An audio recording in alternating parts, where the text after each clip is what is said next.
Du Moyen-Orient, le risque de guerre au Moyen-Orient, on dit qu'il n'a jamais été aussi élevé, ou en tout cas rarement été aussi élevé. Pourquoi ? C'est très simple, parce que seule une guerre pourrait sauver le Premier ministre israélien Benjamin Netanyahou. Pourquoi ? La police israélienne recommande sa mise en accusation pour corruption.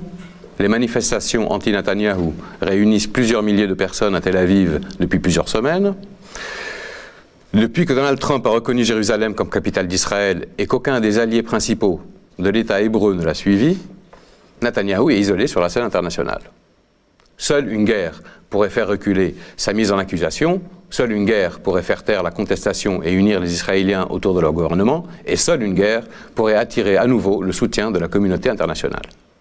Mais si une guerre pourrait sauver Netanyahou, elle serait catastrophique pour l'État d'Israël. Et ça, c'est nouveau, en fait, parce que jusqu'ici, la guerre, pour Israël, c'était souvent la solution.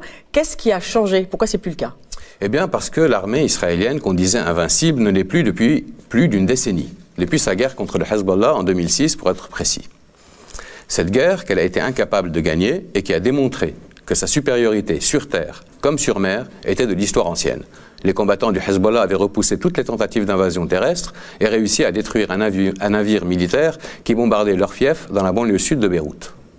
Aujourd'hui, de l'aveu même de l'expert militaire du journal israélien The Jerusalem Post, le Hezbollah est beaucoup plus puissant qu'il ne l'était en 2006. Il posséderait des dizaines de milliers de missiles capables d'atteindre n'importe quelle cible civile ou militaire sur le territoire israélien et de détruire tout navire de guerre qui s'aventurerait au large des côtes libanaises. En plus, ces combattants sont de loin plus aguerris par l'expérience qu'ils ont acquis en Syrie.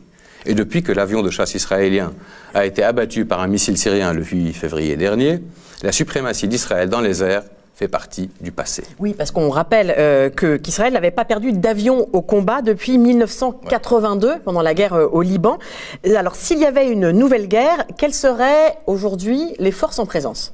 Eh bien, selon le chef du Hezbollah, Hassan Nasrallah, en cas de guerre, Israël affronterait une large alliance qui engloberait le Hezbollah, l'armée syrienne, que la guerre en Syrie a formée à la guérilla urbaine et considérablement aguerrie, des milices irakiennes, qui ont joué un rôle très important dans la défaite de Daesh à Mossoul en Irak, des pasdaran iraniens, la garde prétorienne de la République islamique d'Iran et des combattants venus d'Afghanistan, du Pakistan et de nombreux pays de la région, sans oublier le Hamas et les autres groupes paramilitaires palestiniens.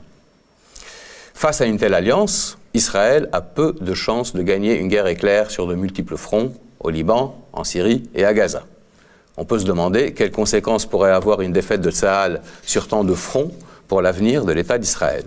Est-ce que la survie politique de Benjamin Netanyahou vaut un tel prix ?